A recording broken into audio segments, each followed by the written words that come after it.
Welcome to Morningstar. The stock market year of 2023 has really come off to a great start here in Europe, and surprisingly, our European markets have been outperforming the American market during these last few months. With me today is Morningstar's European market strategist, Michael Field, who will explain what's going on. Michael, I think that this outperformance might come as a surprise to many investors. I mean, we are battling pretty big issues here in Europe with war, inflation, and ongoing energy crisis and so on. What is behind this outperformance? Yeah, so I think people looking from the outside, Johanna, at the stock market performance are going to be a little bit surprised to see Europe outperforming, given all the issues that you've mentioned. But I think bigger picture here, Europe drastically underperformed the US last year. It got beaten up far worse than the US, and there was valid reasons for this, right? We're much closer to the Ukraine situation. We have potential energy shortages. Inflation seemed to be a bit more of a problem, particularly in the UK. So as we got a little bit more optimism toward the end of the year and the beginning of this year, then Europe kind of leapfrogged the US and recovered a lot of that lost ground. Okay, so is there anything during these last months where you've followed the stock market that surprised you? I think the speed of the recovery has probably surprised me. Ultimately, we had said back in October, the market is drastically undervalued, that there's this huge opportunity there for kind of longer term thinking investors. And we thought eventually the market would recover and it would catch up to that level that we think the market is kind of worth.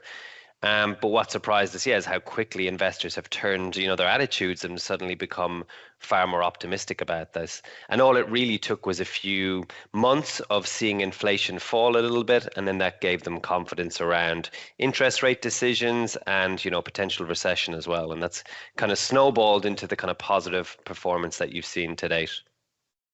Okay, so if we then look at a bit at the future, and I know it's always hard to predict the future, but should we expect this outperformance to last? It's always difficult to say whether it's going to keep up from that perspective. I think ultimately, if you look at markets where they are now and where we think they're valued, we're still slightly below the level at which we think they're valued. So there's nothing to say that markets should fall dramatically from here. They haven't even really caught up with where they're valued. That being said, there's plenty of macro risks out there, and that could influence markets negatively if something goes wrong. Okay, so what would you say then are the biggest risks in the market right now? I think in the old days, you could probably name one thing and it could be kind of a nebulous concept, and, people would say, okay, whereas now we've got some really clear risks to look at. We've had a few months of inflation falling, but there's nothing to say that that doesn't pick up again, particularly in Europe, where, trade union contracts and things like this are being renegotiated this year. So you could see a tick in inflation up again.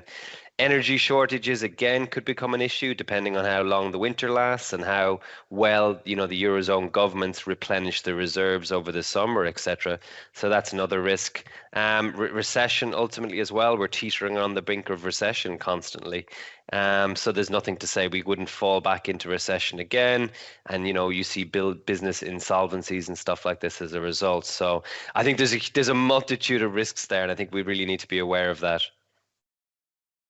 Plenty of risks then out there. So thank you so much, Michael, for joining us today and giving us a bit of insight into what the markets are at the moment. And until next time, I'm Joanna England for Morningstar.